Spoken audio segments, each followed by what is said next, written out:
Então, só para voltar, né, vou falar um pouquinho aí sobre biogeografia de peixes neotropicais e o uso dessas ferramentas, desses modelos de evolução da paisagem para estudar a biografia de águas doces, né?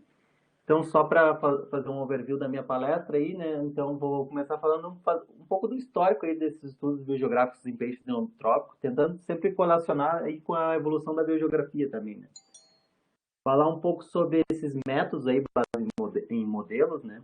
E o uso desses que a gente chama de modelos de evolução da paisagem aí para testar hipóteses sobre a evolução da geografia, né? A evolução desses rios aí e da fauna de peixe de água doce que estão neles, né? E comentar dois exemplos, dois trabalhos aí que eu participo, né? Um é da minha aluna de doutorado, a Emília Wendt, que foi aluna aí do PPG, né? Que trabalhou com a biogeografia de oligosarcos, que é esse gênero aqui de carace, mais conhecido como tambicu aí, né? Aqui no sudeste da América do Sul. E um outro trabalho bastante preliminar aí, que é um trabalho que eu venho desenvolvendo com a biogeografia desse gênero de bagres, da família Aspridinidae aqui. Que eu tento aí entender um pouco a evolução dessas cordilheiras aqui nos Andes, né?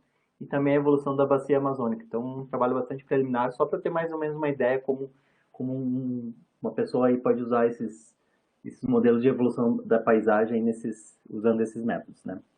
Então, começar por uma pequena introdução de dos peixes no neotrópico, né? Então, a gente sempre que fala de peixes neotropicais é necessário ressaltar aí o quão diversa é esta fauna, né? Existem aí pelo menos 6.300 espécies descritas aí, que representam aí um quinto de todas as espécies de peixes conhecidas, né?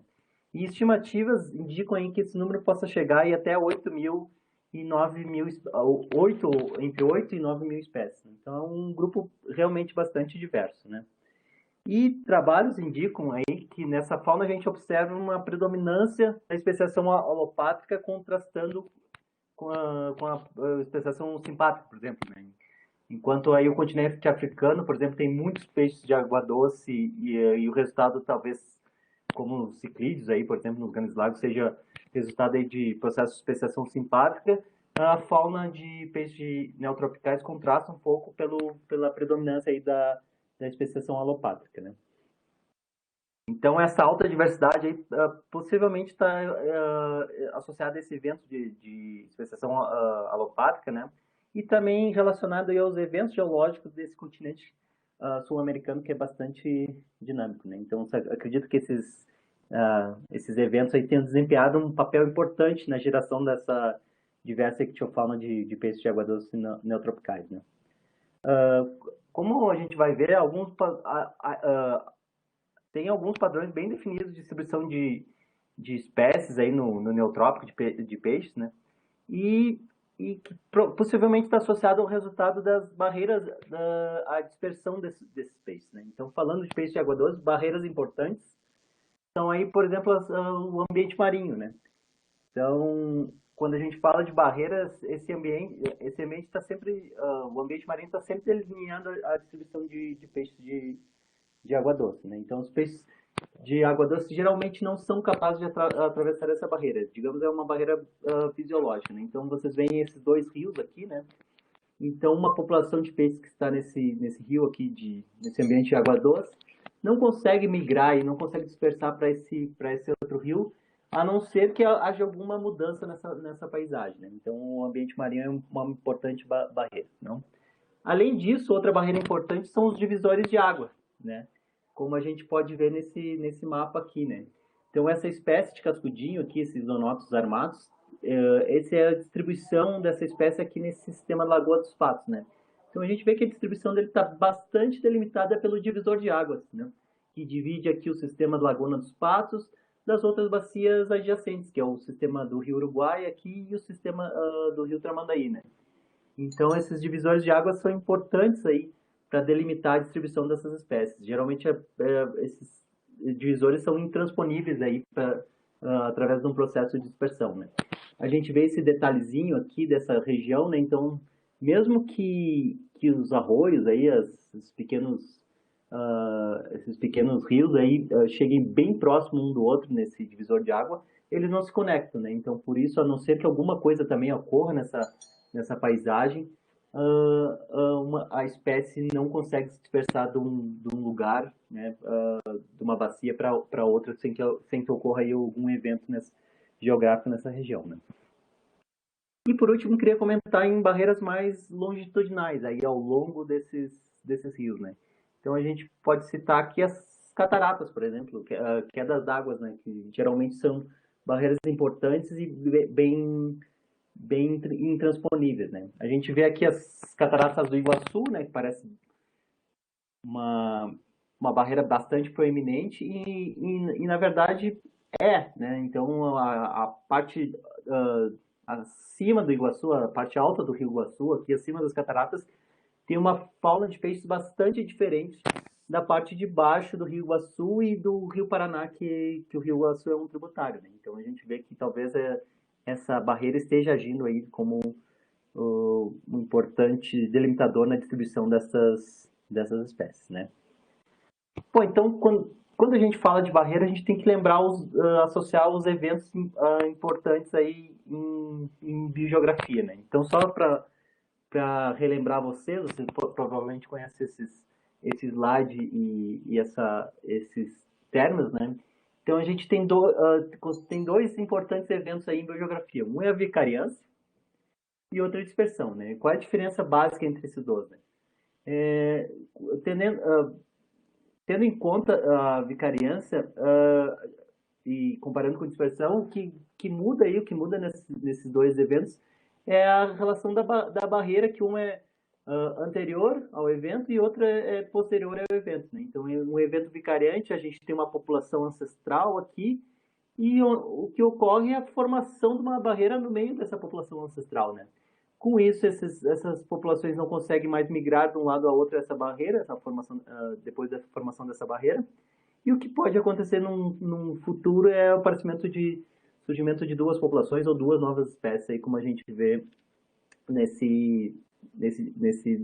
nessa figura, né? Falando de dispersão, né, a relação da barreira é anterior, né? Né? Já existe uma barreira de dispersão dessa população, o que ocorre por um evento aí, digamos, estocástico, que alguns representantes dessa população conseguem transpor essa.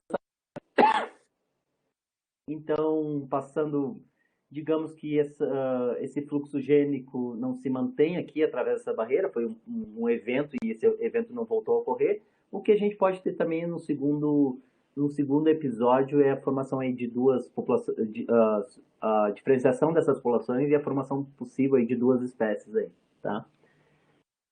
Além desses eventos de vicariância e dispersão, há um outro evento menos conhecido que também é importante, talvez se associa muito com o processo de dispersão de peixes de água doce, que é o evento de geodispersão. Então, o que é uma geodispersão? É similar a um evento de dispersão, mas o que ocorre é, digamos, o desaparecimento dessa barreira. Então, com isso, com o desaparecimento dessa barreira, a população consegue aí dispersar para outras áreas, e isso pode ocorrer não somente com uma população apenas, mas com várias espécies, né? Com vários táxons, né? Então, esse processo de geodispersão é também conhecido como dispersão biótica, né? E esse processo pode gerar padrões, ou seja, quando a gente tem vários táxons distintos, aí, táxons independentes, digamos, atravessando essa barreira, né? Isso pode resultar num padrão que a gente consegue observar aí fazendo análise de biogeografia, né? E depois o que pode ocorrer, como ocorre nos eventos, por exemplo, de captura de cabeceira, que eu vou explicar um pouquinho depois, né? É que essa barreira volta a ser formada e daí a gente tem a subsequente diferenciação dessas duas populações também. Então, alguns detalhes que diferem a geodispersão dessa dispersão aí mais normal, mais comum, né? Então, eu falei que esse evento de geodispersão ocorre em eventos de captura de cabeceira. O que são esses eventos de captura de cabeceira? Basicamente, um evento de captura de cabeceira é quando um rio, né, que corria para uma drenagem, aí estava associado a uma drenagem, começa a correr para outra drenagem, né? Uma outra drenagem, digamos assim, captura esse rio, né? Então, vejam nesse diagrama aqui, né? Então, a gente tem esses três tempos aqui, e o processo geográfico, o processo de diferenciação de áreas e o processo de especiação que pode ocorrer através desse processo geográfico aqui, né? Então, num momento, num tempo 1, a gente tem a diferenciação, essa barreira, esse divisor de água, que forma uma barreira para essas duas populações ou essas duas espécies, né? Então, a gente tem basicamente, pensando aqui, um evento vicariante, né? Quando ocorre um evento de captura de cabeceira, por exemplo, esse rio aqui, essa partezinha desse rio começou a correr por processos geológicos aí, ou de erosão, ou de sedimentação, começa a correr para essa outra drenagem aqui, ó, nesse segundo período aqui. Então, o que acontece é que a população que estava num tempo 1 fazia parte desse grupo 1 aqui, nesse tempo 2 vai estar dentro da drenagem que faz parte desse grupo 2 aqui, né? Então, essa população ocorre a formação de um novo divisor de águas e essa população pode começar a se diferenciar, podendo se dispersar para essa outra área ou podendo ficar limitada à área antiga que ele estava, né? Então, esse é um exemplo aí de um processo de captura de cabeceira. Aqui nesse tempo 3 a gente tem mais um segundo evento aqui também, que parte desse rio que corria para a área 2 aqui, começou a correr para a área 1. Então, a gente tem dois eventos de captura de cabeceira aqui. O que acontece em termos de áreas biogeográficas, né?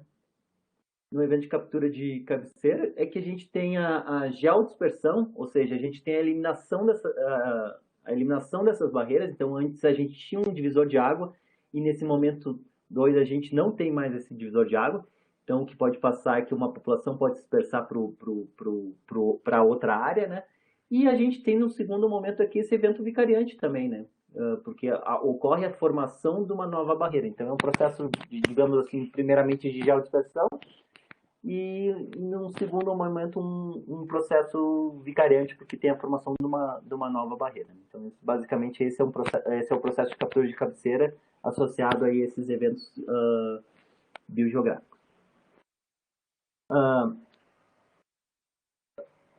Me escutam bem? A internet está boa? Tranquila? Perfeitamente, Tiago.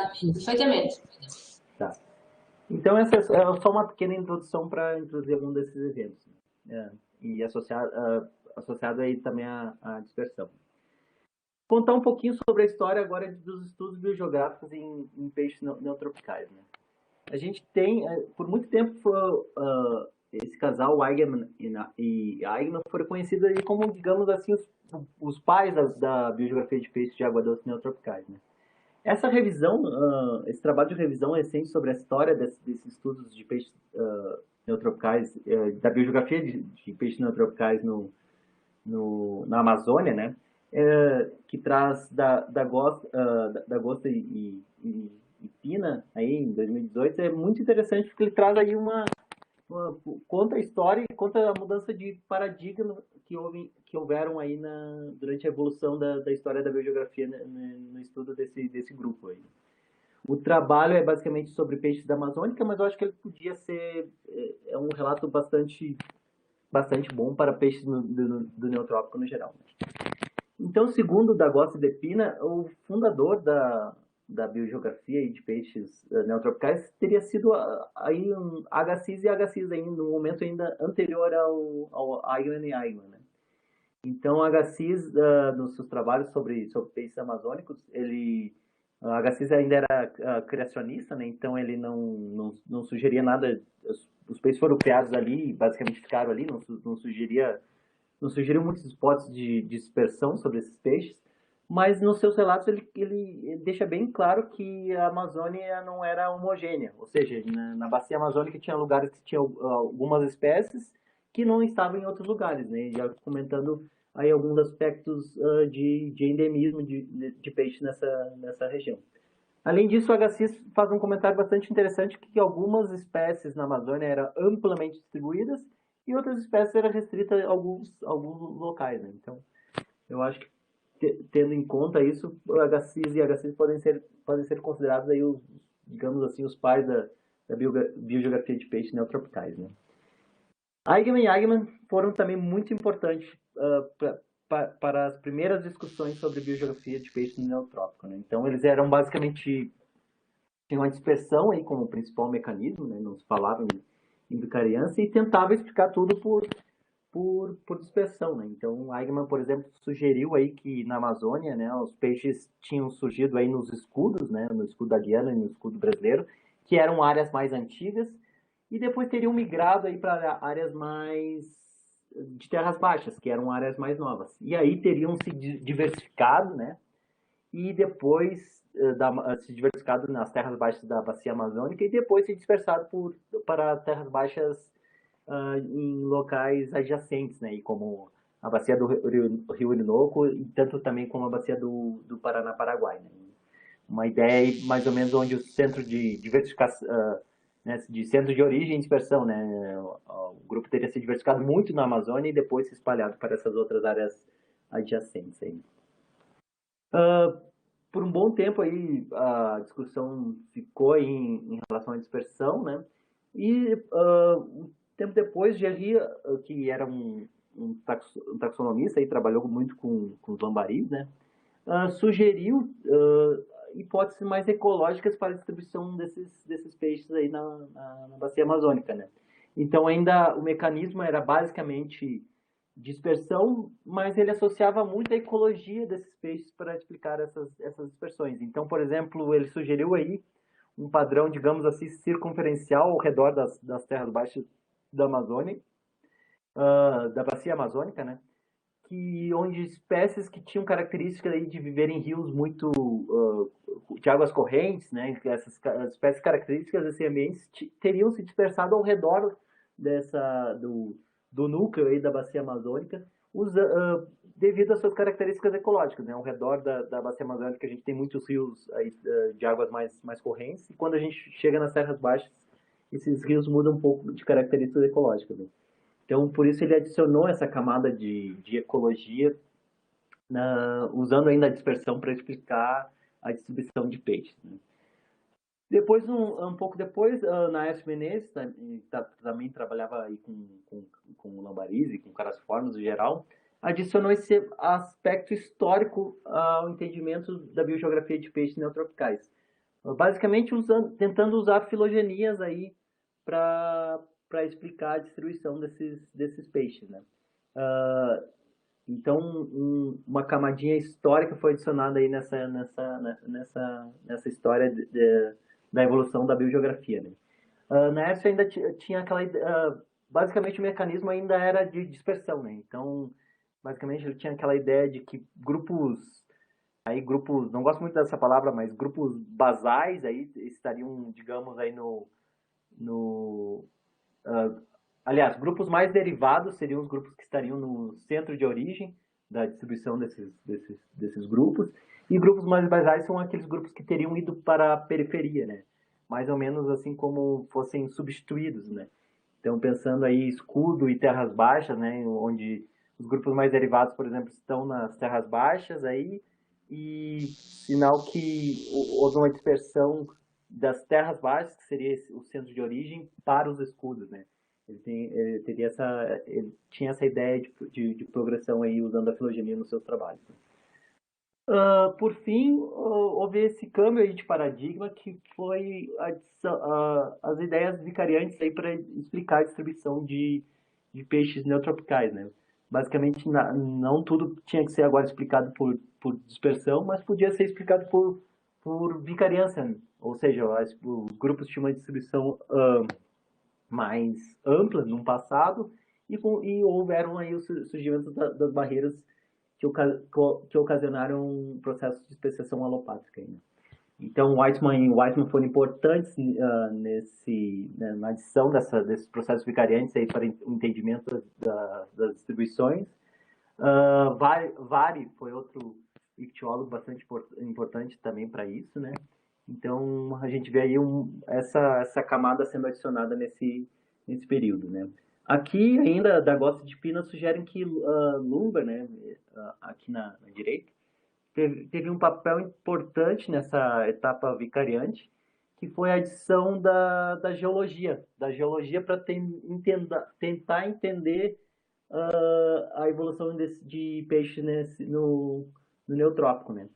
Então a geologia funcionaria mais ou menos com uma iluminação recíproca aí para esses eventos, para tentar entender a evolução desses peixes aí usando a filogenia.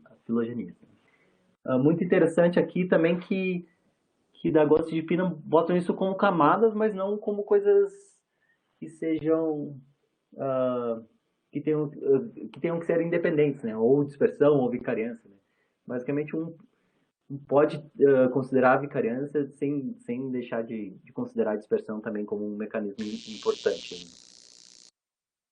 Bom, durante um bom tempo, a biogeografia de peixes neotropicais se manteve aí um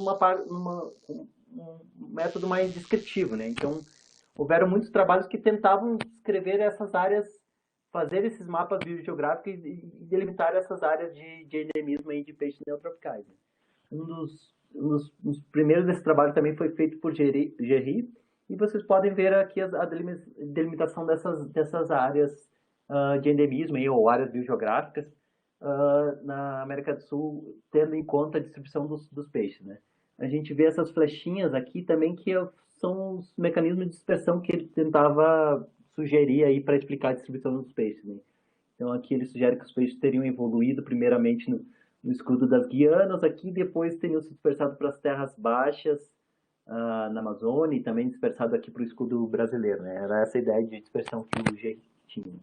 E aqui a gente vê a delimitação dessas áreas, né? Que muitas delas fecham o que a gente conhece sobre as bacias. São as bacias, basicamente são as bacias hidrográficas, né?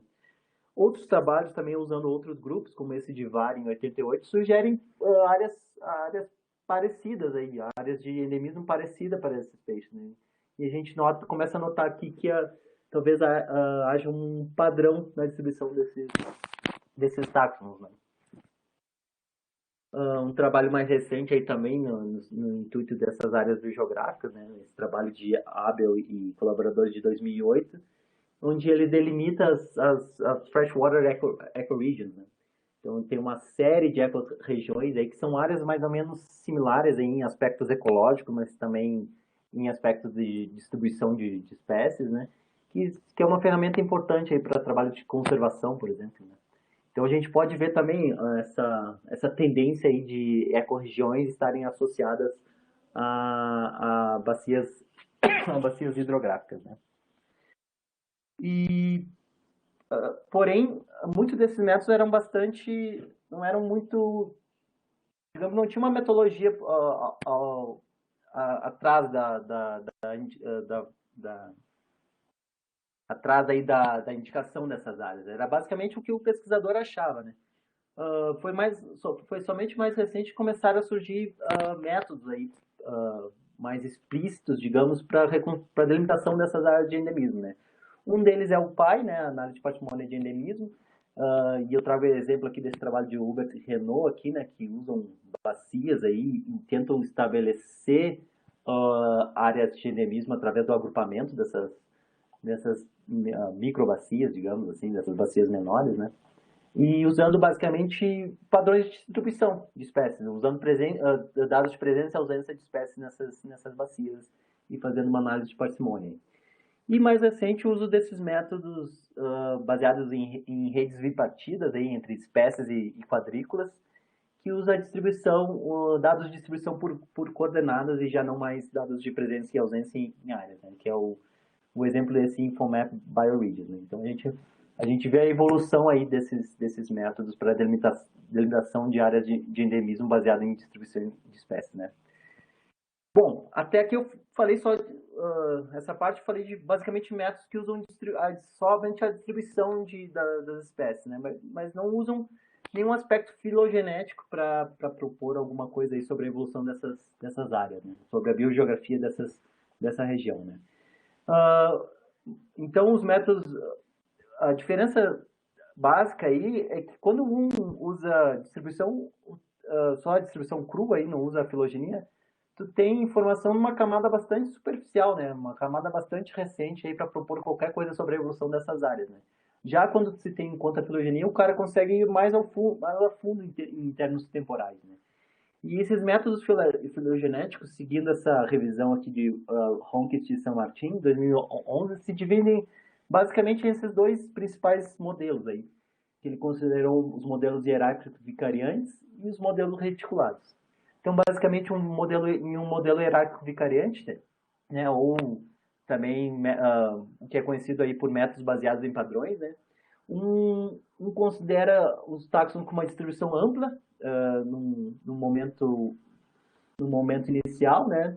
E essa área vai se dividindo hierarquicamente com o tempo, né? Vai sofrendo processos de divisões aí, processos vicariantes, e com isso tu tem um resultado, uma relação de área aí no, no, no final, né? Então a gente vê aqui os processos de vicariância apenas, né? Dividindo essa área ancestral mais ampla, né?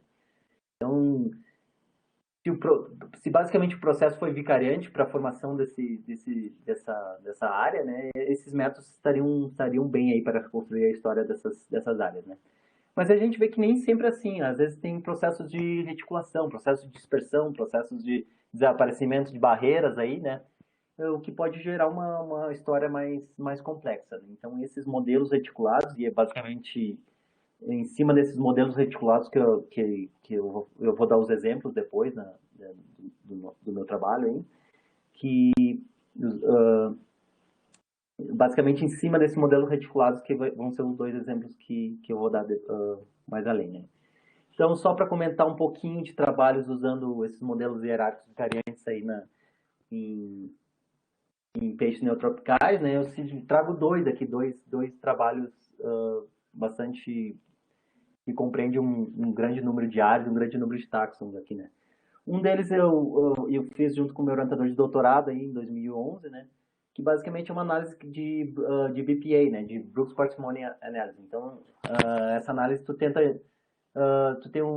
a informação filogenética de vários táxons que estão nesse neotrópico aí, e tu tenta extrair a informação filogenética, né, fazendo associação com a área, né, então tendo esses cladogramas de área aí, e por congruência, usando uma análise de parcimônia, estabelecer um cladograma geral de áreas, né. Então esse aqui é o cladograma geral de áreas que eu formei usando essas pequenas áreas, essas ecorregiões nesse caso, né, e usando a informação filogenética desses vários táxons. Então, a grosso modo, digamos assim, tentar extrair um sinal principal aí da informação desses táxons.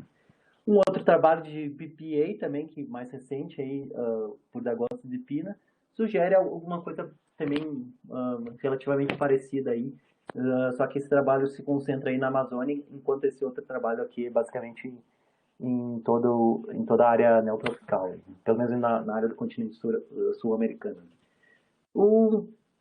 Uma congruência que a gente consegue ver nesses dois trabalhos é a presença dessas áreas transandinas, aqui essas bacias transandinas, aqui Maracaibo, Cauca, Trato, né? Aqui também, como grupo irmão de todas as demais áreas, né? Então, isso foi uma coisa que até discutia muito com o meu orientador de doutorado, né? Que a gente tem uma informação geológica sobre a formação dessa barreira, né? Entre as áreas transandinas e as áreas, digamos, que a gente chama de cisandinas, né? As áreas que estão desse lado aqui em verde, aqui dos Andes, e todas as outras áreas que estão no outro lado dos Andes, né?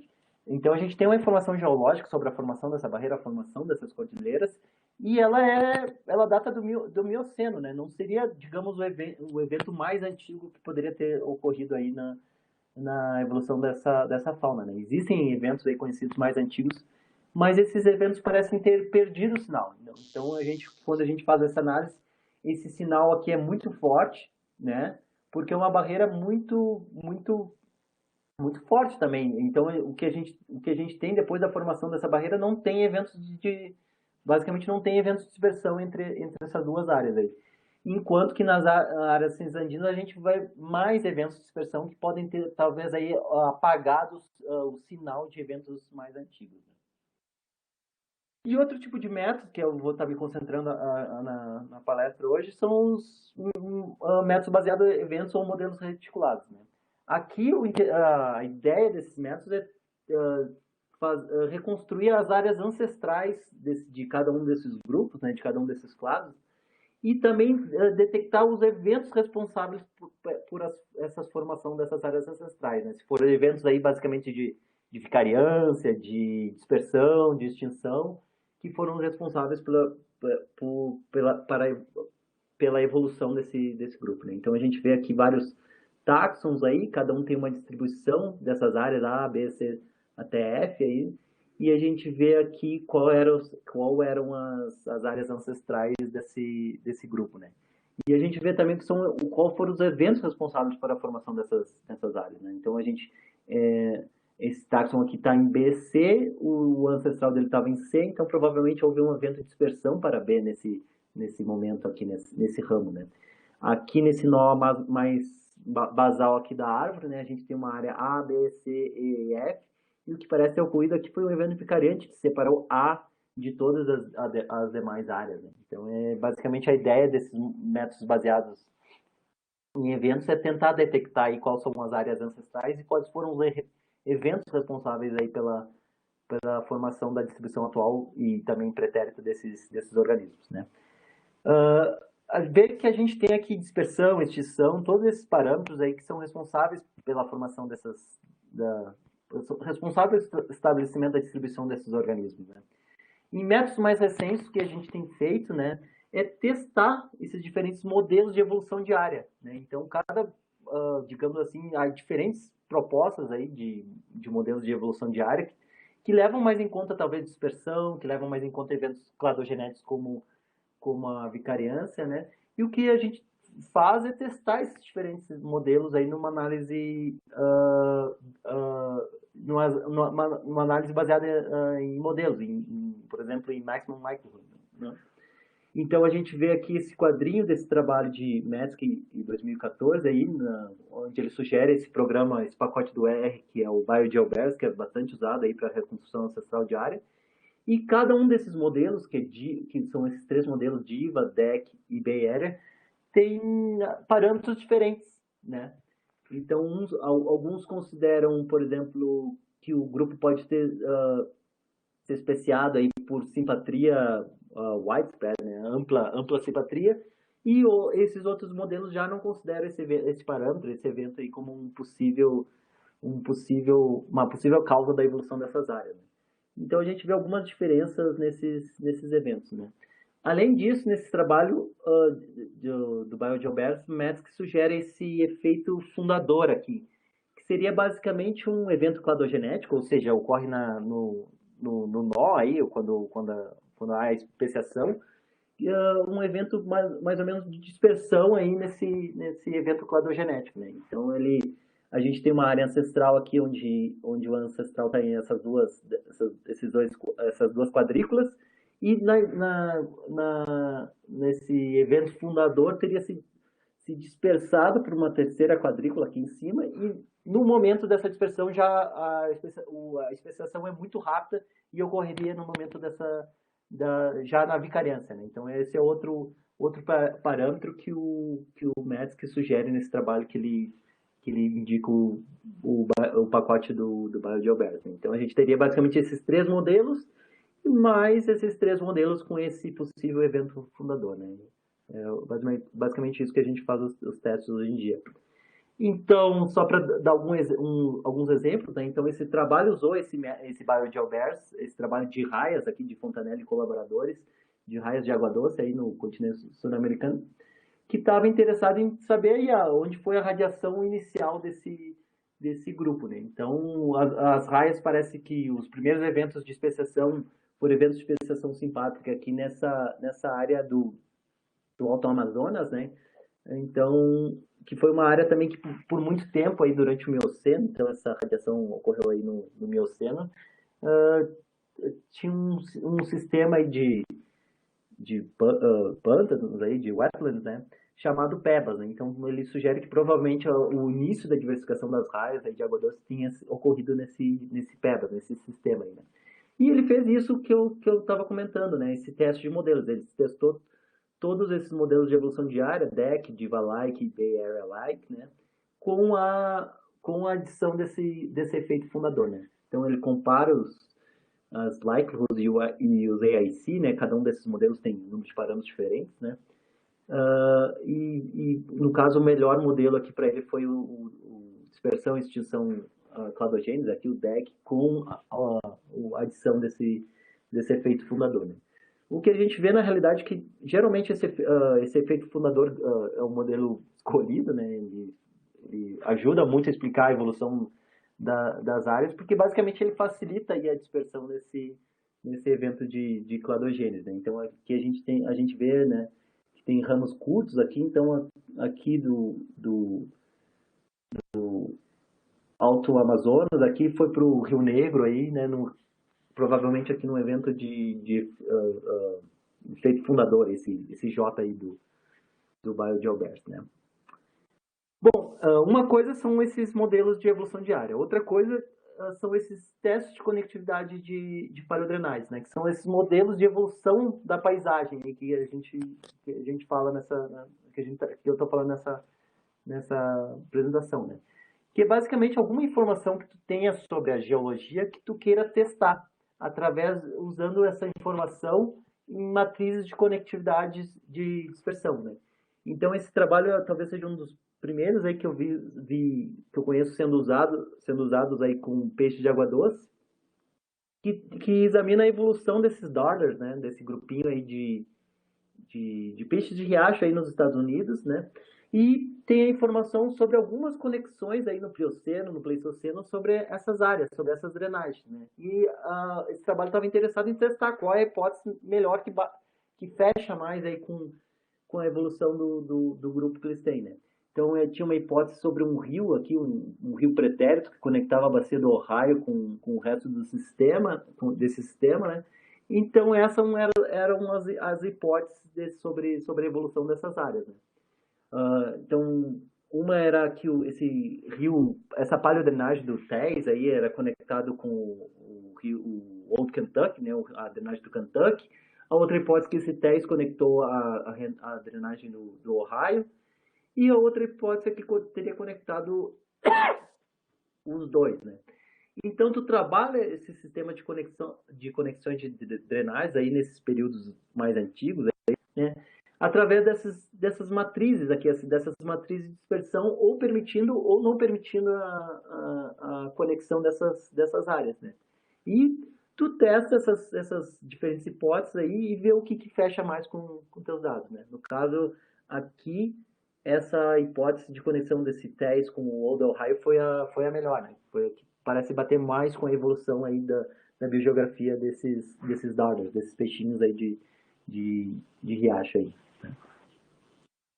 Então, tendo isso em conta, tendo esses modelos de evolução da paisagem, da paisagem fluvial e esses modelos também de evolução biogeográfica, né? Quando a Emília fez o doutorado dela, ela estava interessada na coevolução dos parasitos de oligosarcos, da coevolução do oligosarcos com seus parasitos. Esse foi o tema da Emília, né? Mas primeiro ela tinha que saber a filogenia do parasito, né? Do parasito não, a filogenia do hospedeiro, né? Então foi um primeiro trabalho que ela fez. E o que a gente fez nesse trabalho foi usar esses modelos de evolução da paisagem para tentar testar algumas hipóteses aí sobre a evolução desse grupo nessa área aqui, né? Então, uma das perguntas que a gente tinha era, por exemplo, como é que as comunidades que têm assim, oligosarcos simpátricos, em simpatria, foram formadas, né? Se foi através de processos de especiação simpátrica ou foram coisas que evoluíram em áreas diferentes e depois por um processo de dispersão se ficaram aí em simpatria, né? Então, essa é a distribuição aqui de oligosarcos. É uma distribuição basicamente ao sul aí da América do Sul, né?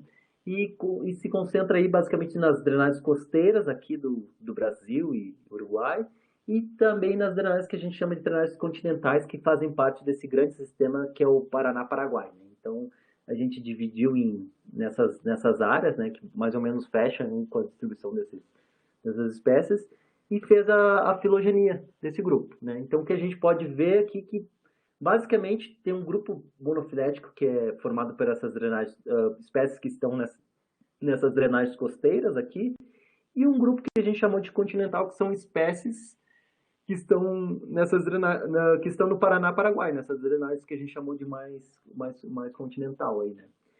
Com exceção de poucas espécies aqui. Eu acho que nesse grupo costeiro, talvez Oligolepis está no Uruguai, que é uma drenagem continental, né? E nesse grupo continental, só Vari, Jacuienses e Genins são espécies que estão nessas drenagens costeiras, né? Mas basicamente a gente vê bem forte assim, um grupo formado por espécies costeiras e um grupo formado por espécies continentais, né?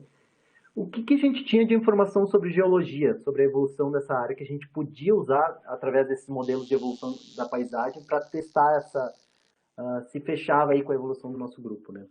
A gente tinha alguma coisa sobre a evolução das barreiras no Itaipu de Iguaçu, né? E a evolução da barreira aqui de Sete Quedas, que são quedas que hoje em dia estão abaixo da represa aí de Itaipu, mas era uma barreira importante para a distribuição de peixes aí no Alto Paraná, né? Comparando o Alto Paraná com o Baixo Paraná aí, né? E também o Iguaçu, né? Que é uma outra barreira importante aí que divide aí o Alto Iguaçu dessas outras drenagens mais, mais ajudante aí no sistema Paraná-Paraguai. E a gente tinha essa informação que essa barreira talvez tenha sido criada aí entre 1,5 e 2 milhões de anos atrás, né? Então foi através de erosão, começando aqui mais próximo do Vale do Paraná, né? Essa barreira foi avançando e esse processo começou a ser formado entre 1 e 2 milhões de anos atrás, né? Então a gente podia pensar aí que depois desse tempo ficou mais difícil a dispersão aí para o Alto Iguaçu. E no mesmo período também, depois desse tempo, ficou mais difícil a dispersão para o Alto Paraná, aí nesse período entre 1 e 2 milhões de anos. Então, esse era um tipo de informação que a gente podia usar nas nossas análises. Outra informação era em relação à evolução das paleodrenagens costeiras, né, durante o Pleistoceno. Então, o que acontece aqui? A gente tem aqui a nossa linha mais ou menos atual de costa, né? E durante o Pleistoceno, nesses eventos de regressão e transgressão marinha, o que aconteceu foi que essa linha de costa, deixa eu voltar aqui, mudou muito, né? Então essa figura aqui é um trabalho da Thais, ali da ecologia, né? Que mostra a evolução, né, dessa linha de costas ao longo desses últimos anos, né? Então, o que acontece? Em períodos em períodos interglaciais, né, quando o nível do mar está mais alto, né, a gente tem uma linha de costas digamos assim, uma linha de costas mais para cima, aí, deixando uma área menor para essas bacias costeiras, né.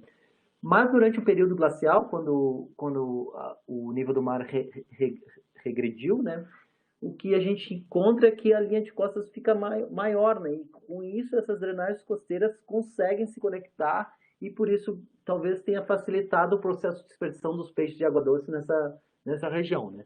Esse processo começou mais ou menos no começo do Pleistoceno, né? Então o que a gente pensou também que com o começo do Pleistoceno e esses câmbios, essas mudanças aí no nível do mar aí associado a essas glaciações, talvez isso teria facilitado a dispersão dos organismos nessa região costeira, né? E a gente adicionou essas duas informações nesses modelos de evolução da paisagem que eu lhes mostro aqui, né? Então a gente tem esses vários períodos, né? A gente tem um período de 5,3 milhões de anos, que é basicamente o começo da radiação de oligossaros, né? Até o começo do Pleistoceno, aí, do Mioceno, Plioceno, aí, até o começo do Pleistoceno, onde a gente considerou que não havia maneira de se conectar entre essas bacias, mas nas bacias continentais a conexão era livre, né? O que a gente adicionou nesse primeiro modelo de conectividade costeira foi que, a partir do começo do Pleistoceno, a gente liberou, digamos assim, facilitou a dispersão entre essas bacias costeiras, né? Então, aqui, com o começo dessas glaciações e dessas mudanças no nível do mar, se facilitou a dispersão ao longo dessa área aqui, que antes não era, antes eram barreiras, né? E no modelo 2, o que a gente adicionou a informação sobre a formação dessas cataratas, né, de Sete Quedas e do Iguaçu, isolando o Alto Paraná e também o Alto Iguaçu, né? Como a gente tinha informação que isso ocorreu há 2 milhões de anos atrás, a gente adicionou digamos assim, uma penalidade aí para essas dispersões entre o Alto Iguaçu e as outras áreas e também entre o Paraná e as outras áreas, né? Então foi essa informação que a gente adicionou no modelo 2. E além disso, a gente tem um terceiro modelo que fala sobre a conectividade, que usa os dois, que basicamente é a soma desses dois modelos, né? Usa tanto a informação, a liberação da conectividade aí nessas drenagens costeiras, e também num período mais recente, aí no T3, aí de 2 milhões de anos para cá, a formação dessas barreiras aí no Alto Paraná e no Alto Iguaçu, né? A gente testa isso através da introdução aí dessas matrizes de conectividade, né? Então, basicamente, esses valores de digamos assim, dispersão mais liberada, e o valor de 0,1 é um valor que reduz a probabilidade de dispersão as taxas de dispersão entre essas áreas, né? E a gente, através dessa matriz, inclui, assim, essa informação aí geográfica. O que a gente fez foi testar esses modelos de evolução da paisagem, usando também esses dois modelos aqui de evolução diária, o DEC e o Divalike, né?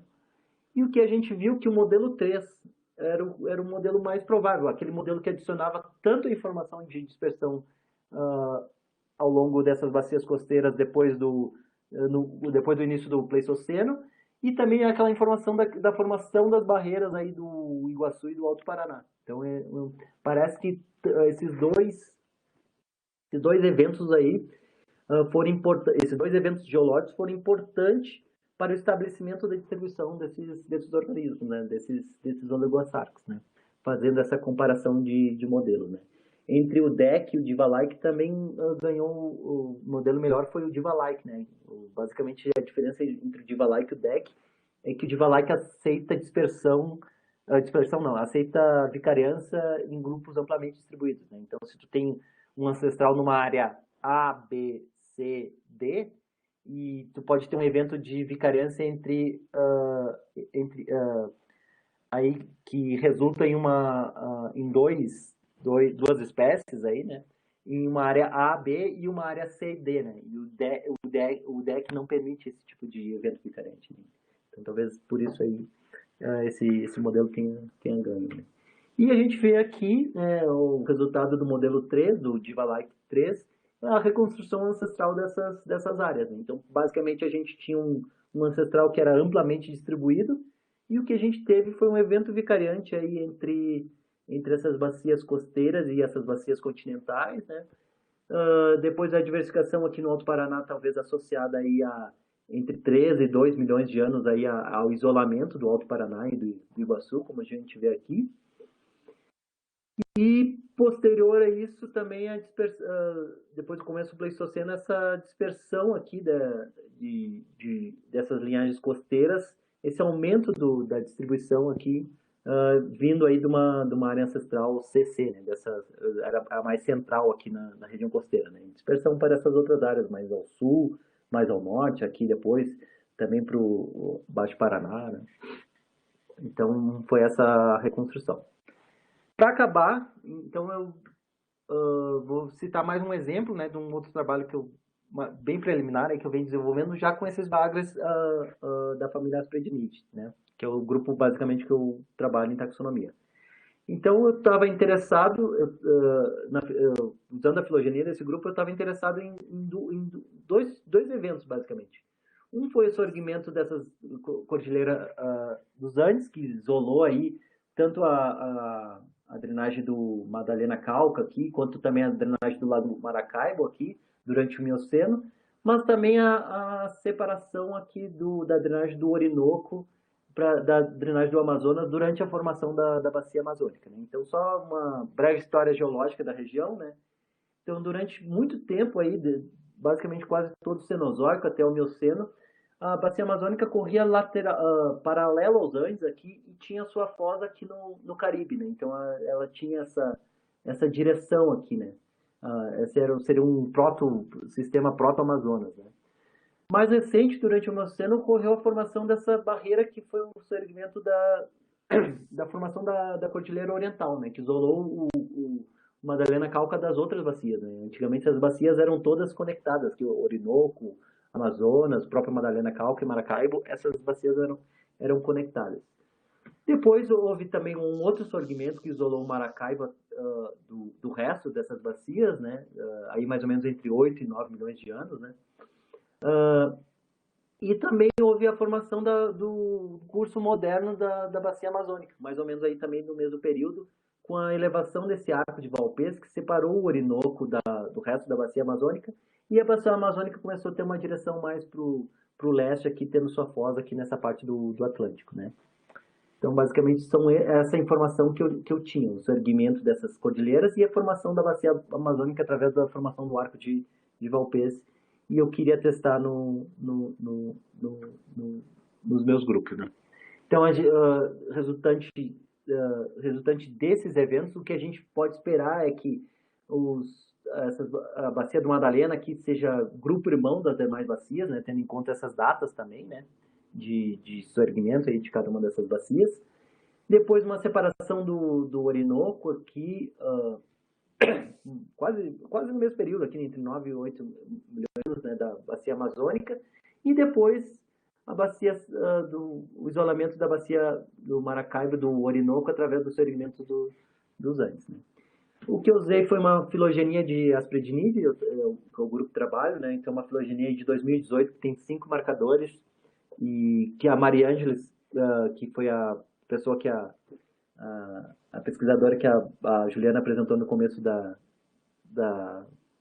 palestra, faz parte também, né? Foi um trabalho que a gente fez junto aí quando eu estava lá na Filadélfia, né? E adicionei a uma matriz de dados morfológicos. Então, essa é uma filogenia de evidência total aí que tem quase todas as espécies do grupo. Tem 49 espécies do grupo e eu só não consegui duas espécies dessa família, ou tendo dados moleculares ou tendo dados morfológicos, né? Eu fiz uma reconstrução filogenética também em estimativas de tempo, né, de divergência desse grupo. Então a gente vê em vermelho aqui os detalhes da família Aspridinidae, né, um grupo que começou a se diversificar aí no Eoceno, mais ou menos há 50 milhões de anos, né. Os fósseis que eu tinha para essa datação se encontravam fora, né, eu não tenho fósseis de Aspridinidae, eu basicamente usei fósseis aqui de Doradidae, né. Bom, então esses são os resultados, e para a parte biogeográfica eu usei também BioGeoBears, né? Então eu usei, tinha 10 áreas geográficas aí, eu usei no BioGeoBears um máximo de 5 áreas geográficas para a linhagem, né? Então isso é uma maneira também de reduzir o espaço amostral, né? Então se tu tem que cada linhagem pode ter, assim, 10 áreas geográficas, ele tem que testar uma combinação dessas 10 áreas geográficas, né? Mas se tu diminui esse espaço amostral, que foi o caso que eu fiz com 5 áreas geográficas durante um determinado tempo aí nessas linhagens, tu também reduz aí, as tuas análises ficam mais rápidas, assim, senão fica um processo também bastante demorado, né? E por que eu usei 5? Basicamente, 5 é a espécie que eu tenho mais amplamente distribuída hoje em dia, está em 5 áreas, né? Então eu considerei que talvez no passado isso também tenha sido verdade, né? Os ancestrais não tenham passado aí de 5 áreas, né? Eu usei uma matriz também de áreas adjacentes, né? Só para dizer que um evento só tu não pode passar, por exemplo, do Orinoco para essa área do escudo brasileiro aqui, né? Tu teria que passar por essas outras áreas. E usei uma estratificação em 3 períodos de tempo, né? Que corresponde àquela informação geológica que eu tenho, né? De 12 milhões de anos a formação dessa cordilheira oriental aqui que separou uma Madalena, e de 8, 9 milhões, uma data parecida, para a formação do Mérida Andes que separou o Maracaibo e que separou também o Orinoco dessa parte da Amazônia, né? Então eu tenho tendo em conta isso, eu tenho esses três modelos aí, né? um modelo nulo, que basicamente eu não adicionei informação nenhuma aí para a dispersão desses peixes, dessas linhagens, nessas drenagens. O modelo 1, que eu levo em conta a formação dessas cadeias de montanhas que isolaram aí as bacias transandinas, do que a gente chama cisandinas, né? Basicamente a formação há 12 milhões de anos do Madalena e a formação do Maracaibo há 8 milhões de anos. E esse modelo 2, que também leva em conta esse, pero leva em conta a formação do Orinoco aqui, né? Então, usei esses modelos DEC e DIVA também do BioGeoBears, né? E esses três períodos de tempo que tem aqui. Então, basicamente, essas são as minhas matrizes de evolução da paisagem, né? Então, o modelo nulo permite a dispersão liberada para essas várias áreas durante todo o tempo, né? E o modelo transcisandino eu adicionei alguma informação de isolamento, 0.1, digamos, tu adiciona uma informação que tu diminui a probabilidade da dispersão entre essas áreas, né? Tanto para o Maracaibo, aqui é 12, aqui seria 8, né? E de 8 para a formação do Médio das Andes, né? E esse modelo 2, além dessas duas informações, eu adicionei mais a separação entre o Orinoco e o leste da Amazônia, né? Então eu fiz uma análise de comparação de modelos, e o modelo melhor nessas análises foi esse modelo aqui de Valaic, que tem a informação somente do segmento dessas cadeias de montanha dos Andes, e não a separação entre o Orinoco e o Amazonas, né? Então, aqui como foi a reconstrução de cada um desses modelos, sem restrições, de Valaic, né? E o modelo com as duas coisas.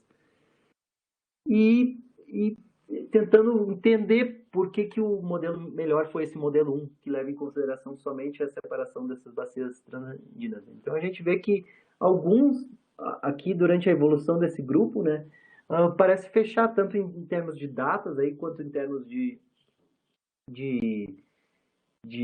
área, né, fechar com a evolução dessas cadeias de montanhas. Ou seja, eventos vicariantes nessas etapas foram os responsáveis aí pela separação desses grupos nessa área, né? Enquanto a separação do Orinoco e do leste amazônico aqui, eu tenho ou eventos vicariantes mais antigos aí, entre 26 e 20 milhões de anos, né? Eventos que predatam essa formação desses dois sistemas aí, que sugere aí um período entre 8 e 9 milhões, né? Alguns eventos, sim, que fecham com essa data aí, pelo menos esses dois grupos têm eventos vicariantes aí, mais ou menos nesse período, entre 8 e 7 milhões, talvez um pouco mais recente. Mas o que eu acho que está comprometendo esse modelo, que leva em consideração a formação do Orinoco e do Amazonas, é que eu tenho muitas espécies, né? A mesma espécie que ocorre nas duas regiões, né? O que sugere talvez que esses tenham tido eventos de dispersão mais recente entre essa área, né? Então, por isso que talvez tenha penalizado um pouco esse modelo, esse fato que uma mesma espécie está nessas duas áreas, né? Orinoco e leste amazônico, né? Então, só para acabar, né? Acho que me passei um pouco do tempo. Né, em termos de modelos, parece que, com meus dados aí, que são dados bem preliminares, né, se fecha mais aí com essa topologia, né, que o Madalena aí tenha se separado primeiro e depois o Maracaibo se separou dessas drenagens aí, do resto dessas drenagens cisandinas aí, né. Então, desculpa por ter passado o tempo, com isso, se tem alguma pergunta, eu fico à disposição. Obrigada, Tiago. Excelente. Sempre há perguntas. Sim, deixa eu tentar compartilhar minha câmera aqui. Vamos já abrir para perguntas. Eu sempre meto um espanhol no meio ali, sem querer. Faz parte. Mas pode foi bom. A gente está contando no grupo ali, cada vez é uma risada geral no nosso grupo ali. Tiago, deixa eu fazer uma pergunta já, e peço desculpa se tu disseste, mas eu tive aqui uns cortes e houve uma parte que eu não consegui escutar e vou ter que ir ver no vídeo. Mas tu falaste agora neste último trabalho de algumas, digamos, barreiras geomórficas, tipo o Mar de Pebas, os paleoarcos. Para os teus grupos de trabalho ou para alguns próximos, tu conheces conheces evidências dessas, enfim, barreiras efetivamente terem funcionado como barreiras? Porque eu estou falando do ponto de vista tipo, de vertebrados terrestres. Há muito pouca evidência que quer o Mar de Pebas, quer os paleoarcos amazónicos tenham funcionado como barreiras. Então eu penso que essas hipóteses advêm sempre de animais com, digamos, dispersão mais limitada ou, de facto, limitados pelo seu próprio meio, no caso, animais aquáticos, animais de água doce. Então, gostava só que tu comentasse um pouquinho sobre isso. Sim, eu acho que a gente tem que levar em conta bastante a ecologia desses grupos para examinar isso, né? E próprio em peixes propriamente, né, os aspredinídeos assim são bichos bem de terras baixas assim, né? Então eu acho que uma vez que começou a soerguer aí os Andes, eles virou realmente uma barreira bastante forte para eles, né? E se a gente olha em grupos próximos ali, como o grupo irmão de Aspredinídea é a família Doradidae e a Alcnepteridae, a gente também tem eventos, a gente tem, a gente consegue visualizar padrões, ou seja, pelo menos essa parte do soerguimento dos Andes parece que foi uma barreira aí durante o Mioceno para esses grupos, né? Então, uma vez começou a subir isso, as espécies não puderam se dispersar mais, né? Eu acho que talvez outros grupos que vivem mais em cabeceiras não terão o mesmo padrão, né? Por exemplo, alguns tricomicterídeos aí que vivem bem nas cabeceiras, talvez tenham eventos mais recentes aí entre essas duas drenagens, né? Então, teria que olhar isso, né? E em relação aos paleoarcos da Amazônia, eu acho que para algumas coisas talvez sim, né? O modelo não foi muito forte ali para a formação do Valpesa ali, mas isso é uma coisa que tem que teria que examinar melhor, né? Então acho que também levar a ecologia do grupo acho que é muito importante aí para ver se isso esperar que isso seja uma barreira ou não, né? Acho que para alguns grupos de peixe também sim, eu acho que outros talvez não. Beleza, obrigada. Vou passar ao Augusto. Estou tentando ligar minha câmera, mas não. E aí, Augusto, tudo bom? Tudo bom, Thiago? Tudo certo. Eu tenho uma pergunta ali, Thiago, com relação à escolha aí desses modelos. Se tu não acha que eles são meio enviesados por uma questão estatística e não necessariamente biológica, assim, se não era melhor escolher eles com base em algumas premissas biogeográficas, ao invés de simplesmente ali testa todos e daí olha, nos dois trabalhos que tu apresentou, o modelo escolhido foi eu acho que o Diva-like, né? Existe um certo viés aí na escolha desses modelos. E a outra pergunta é como é que tu faz em casa eu digo com o Gervásio, né, para explicar essas dispersões. Boa. Então, em relação aos modelos de evolução diária, né, o DEC, Diva-like, tem bastante crítica em relação a esses modelos, né? Principalmente o J, né, o efeito fundador, né? Tem um trabalho recente, eu acho que é Ronks de San Martin também, ou o Ri, né, o que foi o cara do DEC, né? Que fala que não é um modelo, que não é usar o efeito fundador como um evento na cladogênese, não é na cladogênese, não é uma maneira boa de modelar esse efeito fundador, né? E o que a gente vê empiricamente é que sempre o que tem J, ele ganha. Ele é o melhor modelo. Ele sempre facilita, né? Toda vicariância ali tu tem a oportunidade de tocar um grupo pro outro lado, assim, né? Principalmente quando tu tem ramos muito curtos, intercalados, assim, que não tem um tempo para dispersão, tu sempre coloca o J ali, né? Então ele facilita muito, né? Então, nesse sentido, eu acho que, sim, eu acho que ainda tem muito a avançar nesses modelos, né? O Diva-like, por exemplo, né? A própria vicariância, né? A crítica, tem uma crítica à vicariância, como esses modelos modelam a vicariância, né? Nessas reconstruções, né? Não seria só apenas o efetuador, né? Então, talvez aí pelo Diva-like, né? Eu acho que no caso do trabalho da Emília, acho que o que deu, assim, é que tinha essa coisa de dispersão, vicariância ampla, assim, né? Quando tu tem coisas de mais de duas áreas e isso se quebra ao meio, né? Eu acho que foi por isso aí que talvez o Diva-like tenha sido o melhor, né?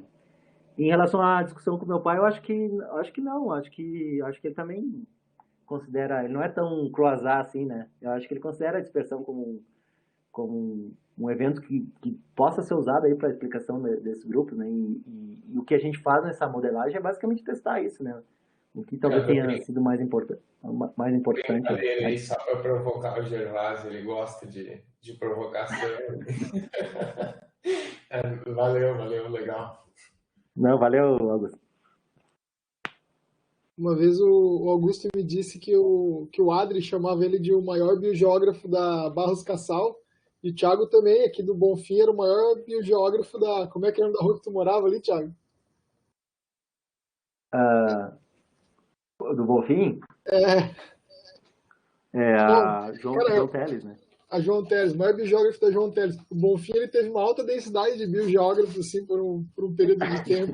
Vai ser estudado na história do mundo.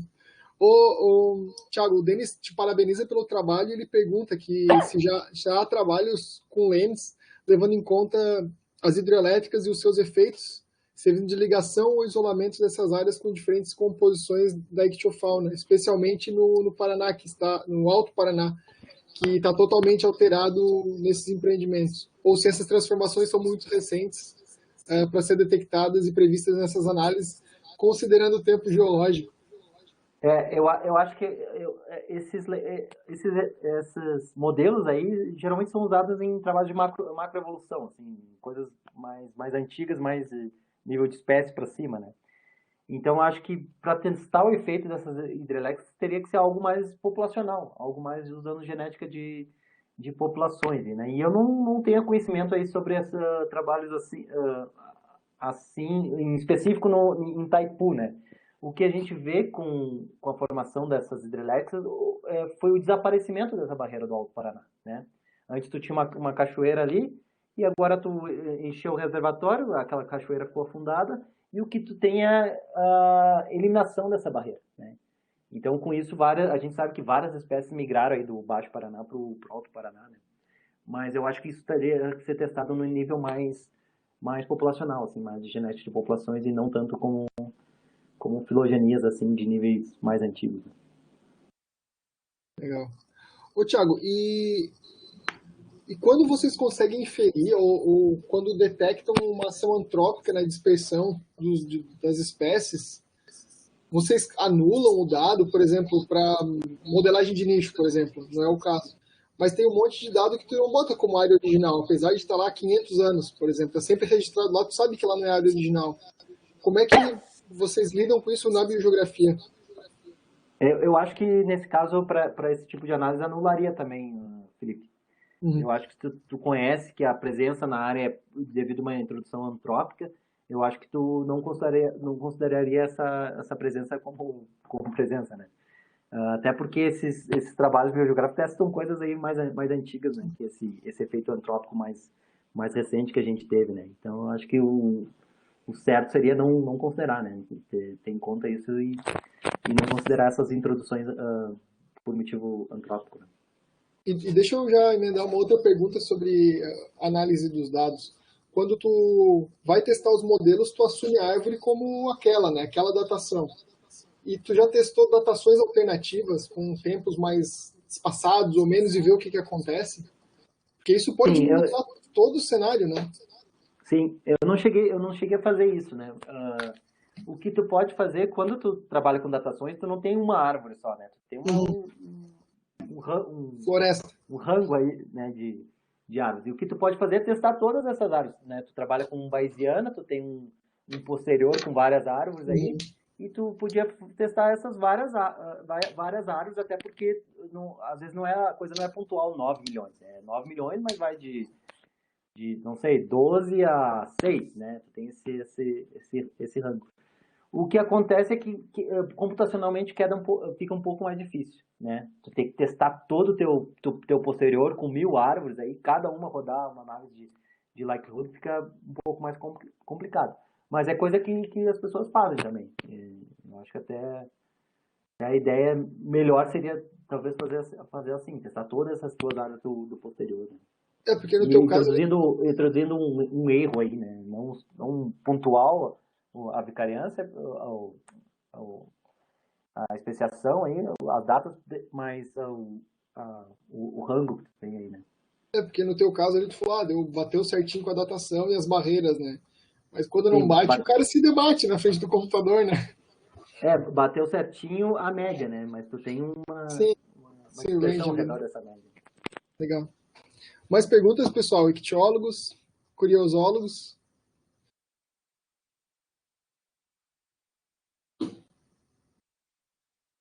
Aí, então.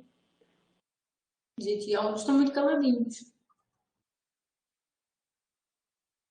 Só vieram matar a saudade do Thiago. Se querem ver a Bibi. Bom, então acho que se a gente não tem mais perguntas... Espera aí que a Emília está escrevendo aqui para eu não disse? O que é que eu disse? A Bibi tá dormindo agora ali embaixo. Agora vem. Na verdade, a gente já tá careca de saber, né? Dessas apresentações do Thiago. Que cruel, né? Nem tanto, fazia muito tempo que eu não apresentava. Gervásio vai comentar a pergunta do Augusto. Vamos lá, Gervásio. Tem que abrir o microfone, Gervásio. Não estou ouvindo.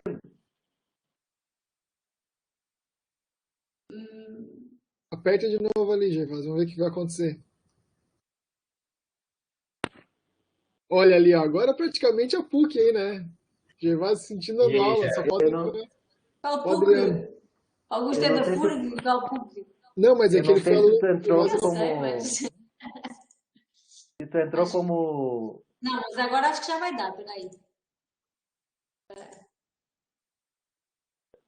Deu agora. Aí, deu.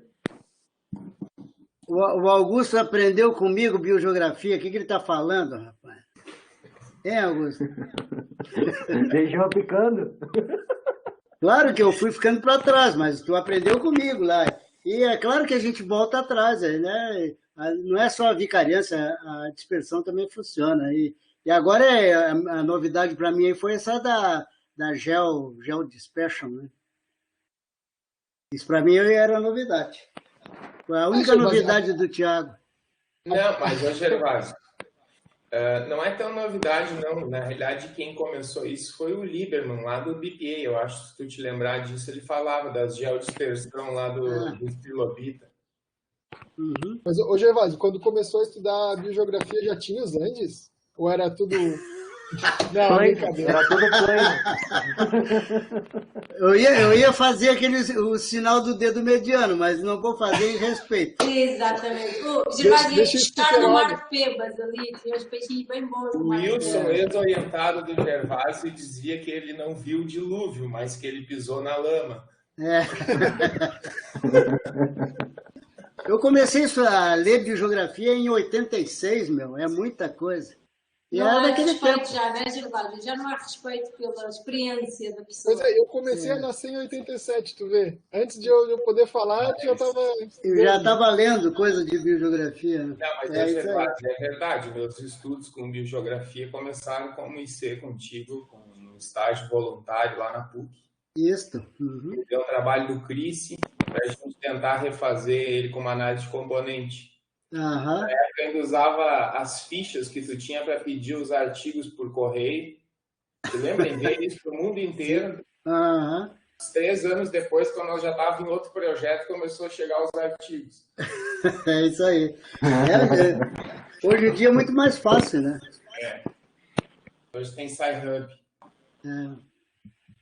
Legal, gente. Então, esse clima amistoso, familiar, não só geneticamente, mas cientificamente, que eu agradeço ao Thiago por aceitar esse convite. Eu sei que ficou super apertado para ti. O Thiago estava fazendo as coletas essa semana. Semana não, 10 dias tu ficou, né, Thiago? Fazendo coleta, Sim. voltou e foi fazer a apresentação. Então, muito obrigado mesmo, Thiago. Desde o ano passado eu tô querendo te achar uma vaga aí para tu apresentar. E, bom, conseguiu, né? Não, obrigado vocês pelo convite aí. Fico feliz de poder voltar, entre aspas, né, e apresentar no PPG. Não te preocupes, está todo mundo voltando dessa forma. Todo mundo que está voltando, seja na Colômbia, seja no Brasil, está voltando aqui só, por tela mesmo ainda. Mas foi muito bom ter-te aqui, volta sempre, né? Já sabes, esse nosso horário, então, podendo, dar um salto aqui, que o semestre vai ser legal. Gervásio é a mesma coisa. Gervásio, muito bem-vindo. Sextas-feiras, 10h30.